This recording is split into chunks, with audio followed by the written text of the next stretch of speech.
नमस्कार बच्चों, मैं संदीप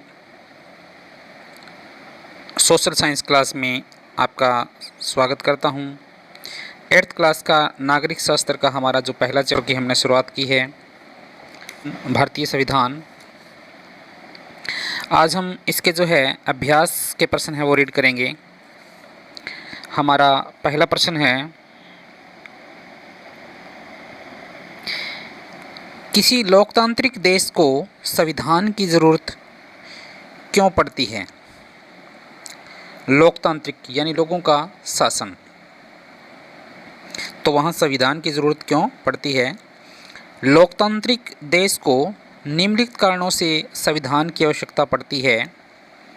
लोकतांत्रिक शासन प्रणाली के लिए संविधान का होना अनिवार्य है, यानी जहाँ लोकतंत्र होगा वहाँ संविधान का होना ज़रूरी है। संविधान सरकार की शक्ति तथा सत्ता का स्रोत है। सरकार की शक्ति और सत्ता का स्रोत मीन साधन है। संविधान सरकार के ढांचे तथा सरकार के विभिन्न अंगों की शक्तियों का जो है विस्तार से व्याख्या करता है। संविधान क्या करता है? संविधान सरकार के ढांचे तथा सरकार के विभिन्न अंगों की शक्तियों की व्यवस्था करता है। संविधान सरकार के विभिन्न अंगों के पारस्परिक संबंध है वो निर्धारित करता है। विभिन्न अंग है, विधानपालिका है, कार्यपालिका है, न्यायपालिका है, तो इन अंगों का जो है पारस्परिक संबंध स्थापित करता है। संविधान सरकार और नागरिकों के संबंध को निर्धारित करता है। संविधान सरकार की शक्तियों की सीमाओं पर जो है रोक लगाता है।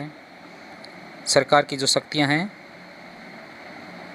उन शक्तियों को जो है सीमाएं लगाता है, रोक लगाता है। संविधान सर्वोच्च कानून है जिनके द्वारा समाज के विभिन्न लोगों में समन्वय किया जाता है। समन्वय का मतलब उनके बीच जो संबंध स्थापित किया जाता है संविधान के माध्यम से।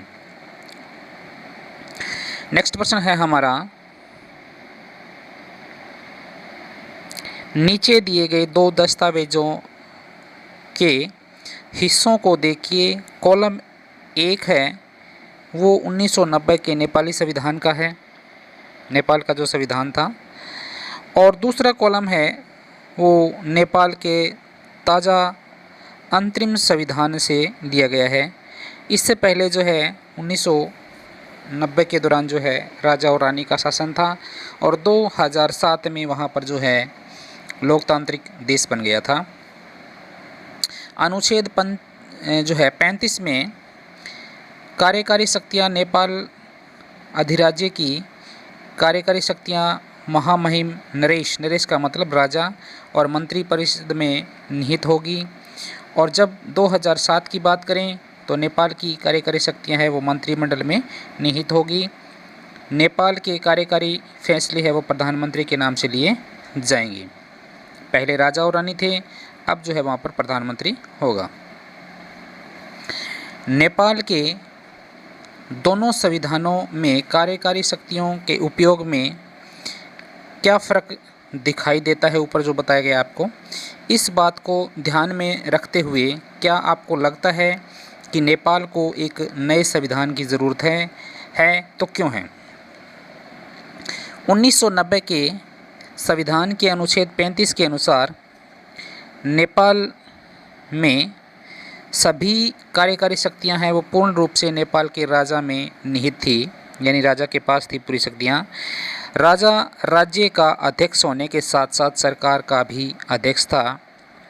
वह सभी कार्यकारी शक्तियों का उपयोग करता था और उनकी शक्तियां असीमित थी, यानी राजा के ऊपर जो है किसी प्रकार का कोई रोक टोक नहीं था। 2007 के अंतरिम संविधान के अनुसार कार्यकारी शक्तियां हैं वो मंत्री परिषद में निहित हो गई।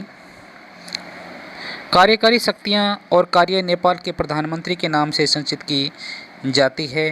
प्रधानमंत्री एवं मंत्री परिषद कार्यकारी शक्तियों का प्रयोग संविधान के जो है प्रावधानों के अनुसार करता है। अंतरिम संविधान के अनुसार राजा सर्वोच्च नहीं है बल्कि सर्वोच्च संविधान है।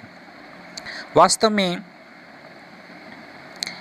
परिवर्तित जो है परिस्थितियों में एक नए संविधान की जो है बहुत ही अधिक आवश्यकता है, ताकि लोकतांत्रिक मूल्यों एवं सिद्धांतों पर जो है आधारित पुराने संविधान देश के आदर्शों को प्रतिबंध नहीं करता है, अतः नेपाल के प्रजातंत्र की आवश्यकता के लिए नए संविधान की आवश्यकता होती है। नेक्स्ट प्रश्न है हमारा, अगर निर्वाचित प्रतिनिधि की शक्तियों पर अंकुश का मतलब रोक ना होता तो क्या होता? जो हमने प्रतिनिधि चुने हैं, अगर उनके ऊपर रोक नहीं होता, किसी प्रकार की कोई रोक टोक नहीं होती, तो क्या होता? प्रजातांत्रिक देश में सरकार जो है निर्वाचित प्रतिनिधियों द्वारा चलाई जाती है। भारत में वैधानिक एवं कार्यकारी शक्तियाँ लोगों द्वारा निर्वाचित प्रतिनिधि में निहित होती है। यह बहुत आवश्यक है कि निर्वाचित प्रतिनिधि लोगों की सेवा के लिए जो शक्तियों का प्रयोग करें, उन्हें अपनी शक्तियों का प्रयोग संविधान के प्रावधानों के अनुसार करना चाहिए, यानी संविधान में दिया गया उसी के अनुसार उन्होंने शक्तियों का प्रयोग करना चाहिए। निर्वाचित प्रतिनिधि पर कुछ जो है संवैधानिक और कानूनी प्रतिबंध होना चाहिए। यदि उन पर कोई प्रतिबंध नहीं होगा तब वे शक्तियों को जो है अपने व्यक्तिगत लाभ के लिए जो है दुरुपयोग करेंगे, लोगों की सेवा नहीं करेंगे। संविधान में कई प्रकार से जो है निर्वाचित प्रतिनिधियों की शक्तियों को नियंत्रित करता है। सामान्य तौर पर नागरिकों के जो मौलिक अधिकार है उनको प्रदान करने से निर्वाचित प्रतिनिधि की शक्तियों पर जो है सीमित कर दिया जाता है। नेक्स्ट प्रश्न आपका, निम्नलिखित परिस्थितियों में अल्पसंख्यक मतलब होते हैं जिनकी संख्या कम होती है। निम्नलिखित स्थितियों में अल्पसंख्यक कौन है? इन स्थितियों का एक एक उदाहरण बताइए कि अल्पसंख्यकों के विचारों का सम्मान करना क्यों महत्वपूर्ण है। स्कूल में 30 शिक्षक है, उनमें से जो है 20 पुरुष है, तो अल्पसंख्यक कौन होगी? अल्पसंख्यक है वो महिला होगी। स्कूल में 30 अध्यापक है, इनमें महिला अध्यापक अल्पसंख्यक है, यानी उनकी संख्या कम है। पुरुष अध्यापकों को महिला अध्यापकों के विचारों एवं इच्छाओं का आदर करना चाहिए, क्योंकि संविधान के अनुसार पुरुष और महिला दोनों समान है। सेकंड पॉइंट आपका, शहर में जो है 5% लोग हैं वो जो है बौद्ध धर्म को मानते हैं। तो शहर में जो 5% लोग हैं वो क्या हो गए? अल्पसंख्यक हो गए। अतः बहुमत को बौद्ध धर्म को मानने वालों के विचारों एवं धर्म का सम्मान करना चाहिए। सेकंड आपका, एक कारखाने के भोजनालय में 80% कर्मचारी शाकाहारी हैं और 20% ही मांसाहारी हैं, तो इसका मतलब मांसाहारी क्या हो गए? अल्पसंख्यक हो गए। इस कारखानों के जो है भोजनालय में मांसाहारी की संख्या है वो अल्पसंख्यक है। अतः शाकाहारियों को जो कि बहुमत में मांसाहारियों के विचारों का आदर करना चाहिए। 50 विद्यार्थियों की कक्षा में 40 विद्यार्थी अतः संपन्न परिवार से हैं, तो 10% हो गए, यानी 10 जो है वो क्या हो गए? गरीब परिवार से हैं, तो उनके जो है सम्मान करना चाहिए। इस श्रेणी में 50 छात्र हैं, जिनमें से 10 छात्र हैं वो समृद्ध परिवार से नहीं हैं, वे अल्पसंख्यक हैं। अतः बहुमत को चाहिए कि वे अल्पसंख्यक छात्रों के विचारों का आदर करें, ताकि वे जो है अपने आप को हीन ना समझें। तो आज के लिए इतना ही। Thank you, have a good day.